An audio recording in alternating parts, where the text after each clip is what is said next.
Hi, this is a video on working out the size of your objects, and this can be quite confusing and frustrating.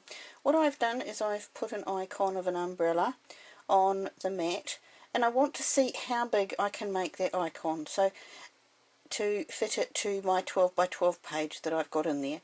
So if I edit it with the crayon icon and I go to the sizing button, I can then press the plus button and hold the plus button down until it reaches the maximum size, where the plus button, you will see very soon, will grey out. And coming up to 10.5, the plus button greys out. So that will be the maximum size that the umbrella will cut on that page size. Now if you change your page size to 8 by 8, the same thing will happen. Now if you go into your settings, you will find this is the fit to page button, and because it was already fitted to the page, it didn't make any difference. But if we go back now, we'll go back to the beginning screen, and we'll just change this now down to a 4-inch icon, so you can see the difference that will make when we change the fit to page and fit to length, because these will both be a little bit different. I've got that down at 5.8 now, and that will give us an idea of what it's doing. So if I take that back down now, you can see that that's back down to its 5.8 inch size, and that size is in height, remember, not width. So the width is sometimes quite different than the height. Now if we go through to our settings and choose fit to page, it comes up and that will be our maximum height for the page. We can take that off and it will go back.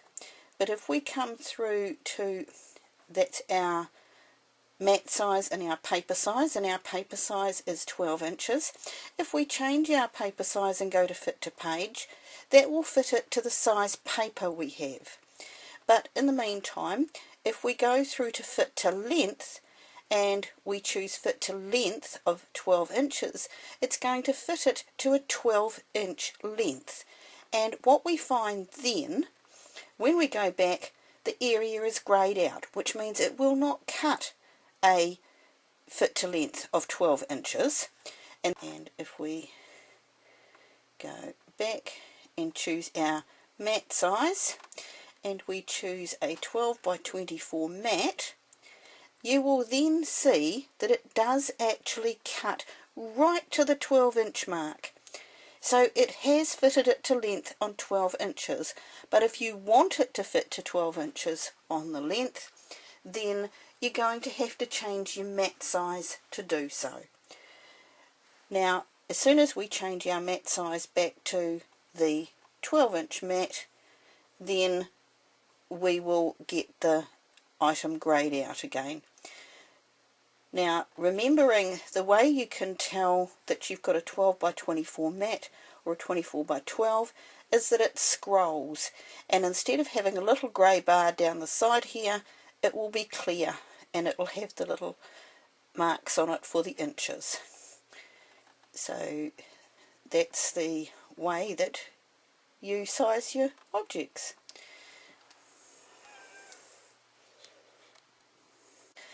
If you want to trick your machine, you can set it for a 12 by 24 mat and it will cut to the actual 12-inch mark, but you do have to be a little bit careful that you've got your things on the right way round, because your 12 by 24 inch mat may be cutting in landscape, not portrait mode, so just be careful on that. Thank you for watching.